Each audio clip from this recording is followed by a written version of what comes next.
ముఖ్య అతిథులు విశిష్ట అతిథులు భారీ నీటిపారుదల శాఖ మంత్రులు కెప్టెన్ ఉత్తమ్ కుమార్ రెడ్డి గారిని ప్రసంగించవలసిందిగా కోరుచున్నాను.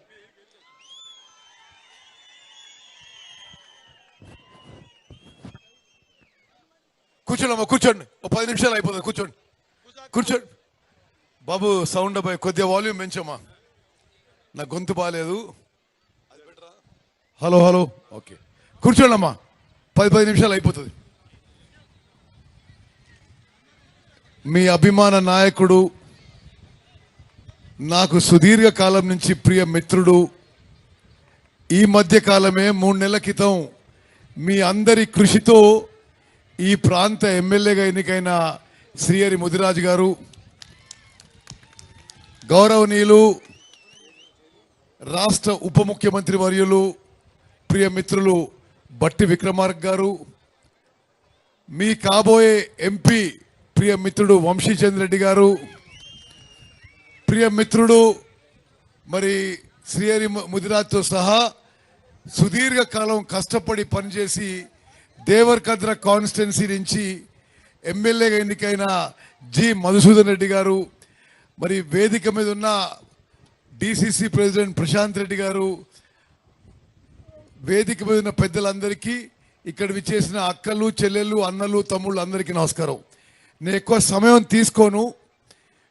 మిట్ట మధ్యాహ్నం ఎండాకాలం 12:30 అవుతుంది, చాలా ఎండగా ఉంది, మీరు చాలా సమయం అయింది వచ్చిండొచ్చు. కేవలం మీతో కొన్ని మంచి వార్తలు పంచుకుందామనే బట్టి విక్రమార్క గారు నేను హైదరాబాద్ నుంచి వచ్చినాం. ఈ సంగం బండ విషయంలో గతంలో ఏం జరిగింది తెలుసు, ఇప్పుడు ఏం జరుగుతుందో తెలుసు. నేను ఎక్కువ వివరాలకు పోను. రాష్ట్ర ఇరిగేషన్ మంత్రిగా సభాముఖంగా ఒక హామీ ఇస్తున్నా మీకు. సుదీర్ఘ కాలంలో చాలా కాలం నుంచి క్షేత్రస్థాయిలో గ్రాస్ రూట్స్లో కింద స్థాయిలో చాలా పోరాడి పైకొచ్చిన మీ ఎమ్మెల్యే శ్రీహరి ముదిరాజ్కి నా సంపూర్ణ మద్దతు ఉంటుంది. ఈ విషయమే కాదు, ఇప్పుడు ఆయన నాకు లిఫ్ట్ ఇరిగేషన్స్ అన్నాడు, ఇంకేదో అన్నాడు. వారు ఏం అడిగినా సరే ఆర్థిక శాఖ ఉన్న డిప్యూటీ చీఫ్ మినిస్టర్ బట్టి గారు, నేను మీ నియోజకవర్గం నుంచి ఏ ప్రతిపాదనలు వచ్చినా మంజూరు చేస్తాము అని చెప్పి సభాముఖంగా మాటిస్తున్నా. మక్తలే కాదు, ఇంకో విషయం మీకు చెప్పాలి. మొత్తం ఉమ్మడి మహబూబ్ నగర్ జిల్లాలో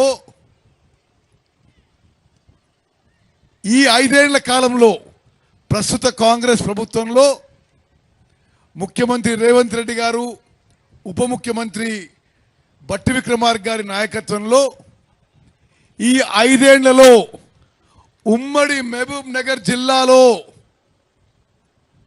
మీరు కని విని ఎరగని రీతిలో